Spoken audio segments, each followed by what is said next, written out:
काफी सारी पेटिशन जो है वो कोर्ट में बढ़ गई। आपको मालूम होगा कि दिल्ली के अंदर और कई सारे राज्यों के अंदर फटाके बैन कर दिए हैं और इस बार दोस्तों सीरियसली बैन किए गए। सीरियसली मतलब काफी स्टेट गवर्नमेंट काफी इस बार वो है थोड़ी सी स्ट्रिक्ट है इस चीज को लेकर, इसीलिए इस बार जो है जेल का प्रावधान भी जो है वो रखा गया है फाइन के अलावा।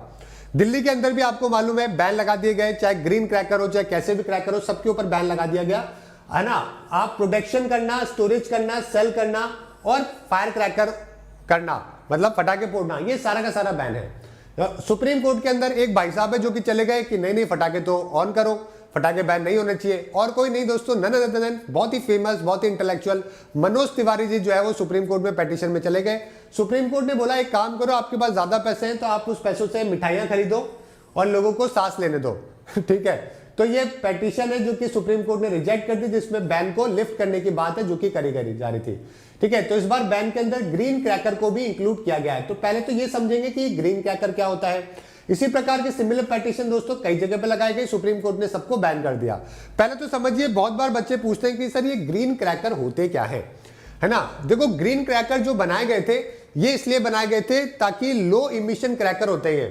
क्या होते हैं? लो इमिशन क्रैकर। इसमें इमिशन कम होता है, इसमें हार्मफुल केमिकल्स नहीं होते, जैसे कि सल्फेट होता है, सल्फर नाइट्रेट होता है, आर्सेनिक होता है, सोडियम, मैग्नीशियम, बैरियम, जिससे आपके ग्रीन कलर नजर आता है। ये सारे केमिकल इसमें बहुत ही कम होते हैं, मतलब है ना। इसमें रॉ मटेरियल है जो कि अल्टरनेटिवली काम में लिया जाता है।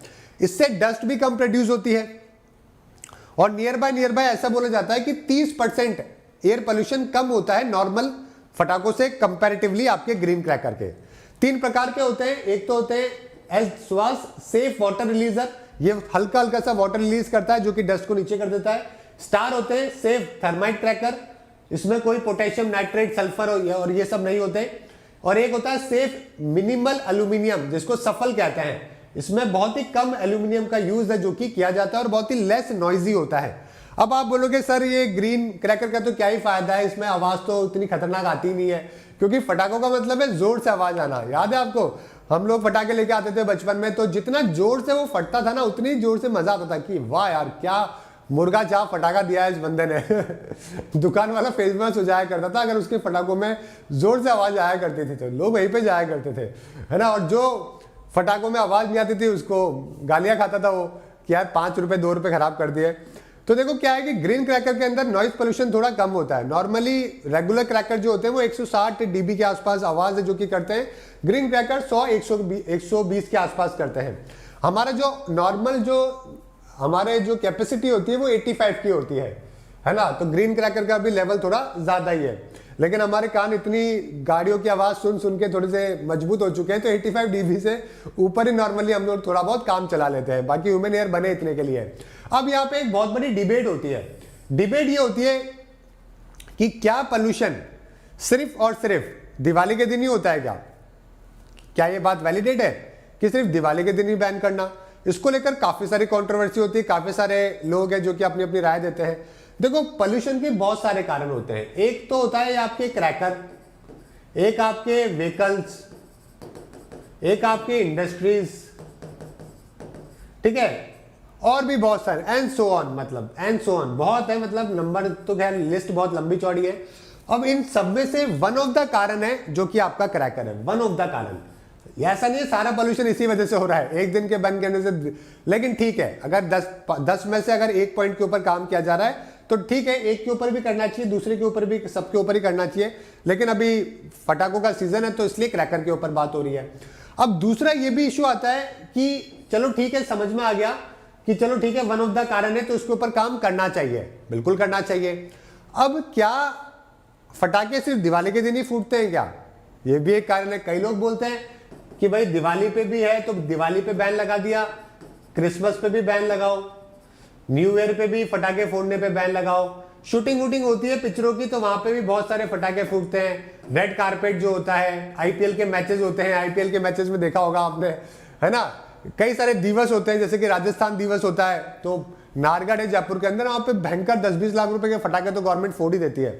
ऐसे कई सारे इवेंट होते हैं। तो कई सारे लोगों का कहना है कि भाई सभी के ऊपर बैन लगाओ ना, सिर्फ दिवाली के ऊपर क्यों लगा रखा है? अब थोड़ा इसके ऊपर चर्चा करते हैं कि क्या फैक्ट है, सरकार बाकी के ऊपर क्यों नहीं लगाती, सिर्फ दिवाली के ऊपर ही क्यों लगा रखा है?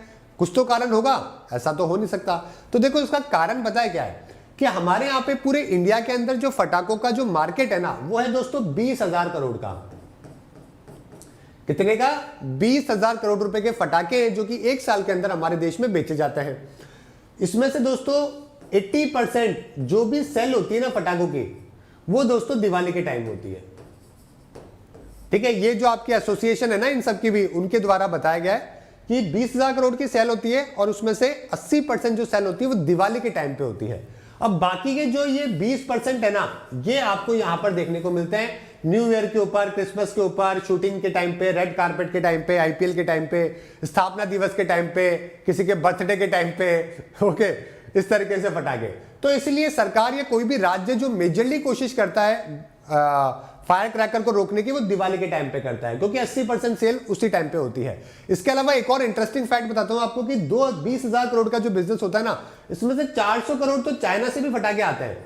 400 करोड़ का बिजनेस तो चाइना भी ले जाता है इसमें से, 20,000 करोड़ में से, क्योंकि चाइनीज फटाके भी आजकल मार्केट में बहुत ज्यादा आने लग गए हैं, है ना। और मेरी रिक्वेस्ट है आप सभी लोगों से यार कि देखो दिवाली के ऊपर बहुत शॉपिंग होती है, बहुत लोग बहुत कुछ खरीदते हैं, लेकिन ऑलवेज अगर आपको कुछ भी ऐसा सामान खरीदना है जो कि स्ट्रीट के ऊपर मिलता है, तो स्ट्रीट वेंडर से खरीदा करो और उनसे मोल भाव मत किया करो यार। मुझे मालूम है आप भी कोई बहुत अमीर नहीं हो, आपके लिए भी पैसा मैटर करता है, लेकिन यार एक बहुत ही जनरल सी बात है, आप कहीं पे किसी शोरूम में जाओगे, वहां पे नहीं कर पाओगे बार्गेनिंग, है ना। रिलायंस फ्रेश में जाओगे, वहां पे सब्जी कम करवा लोगे क्या? वहां पे दिए विए जो भी आप लेते हो वो कम करवा लोगे क्या? आप नहीं करवा सकते कम, समझ गए मेरी बात। तो जो आपके रोड के ऊपर जो बैठे हुए होते हैं लोग, उनसे 1-1, 2-2 रुपए कम करवा के आप कोई अमीर नहीं बन जाओगे, लेकिन हाँ वो उनके लिए बहुत बड़ा अमाउंट होता है, उनके लिए दिवाली के ऊपर एक अच्छा दिवाली है जो कि उनकी बन जाती है, समझ गए मेरी बात। तो ऑलवेज जो भी सामान रोड पे मिल सकता है वहां से खरीद लो, सस्ता भी मिलेगा, अच्छा भी मिलेगा, ऐसा नहीं है कि कोई प्रॉब्लम आएगी, ओके। और जो नहीं मिल सकता रोड के ऊपर, फिर वो आपको जहां से लेना है वो ले लो, मतलब कोई दिक्कत नहीं है ना। चलिए ठीक है, आगे बात करते हैं। कई सारे लोग तो अभी इंडिया पाकिस्तान का मैच होगा उसमें फटाके बचा लेंगे कई सारे लोग तो, और उस दिन फटाके फोड़ेंगे, उस दिन इंडिया मैच जीत जाएगी उसके बाद में। तो मल्टीपल कारण है मतलब, ठीक है। तो लेकिन मेजरली स्टेट इस बार दिल्ली नहीं, ये मुद्दा दिल्ली का बना हुआ है, क्योंकि दिल्ली कैपिटल है, दिल्ली के अंदर सिविक पोल्स भी आने वाले हैं, इसलिए मुद्दा दिल्ली का है। अदरवाइज तमिलनाडु है, हरियाणा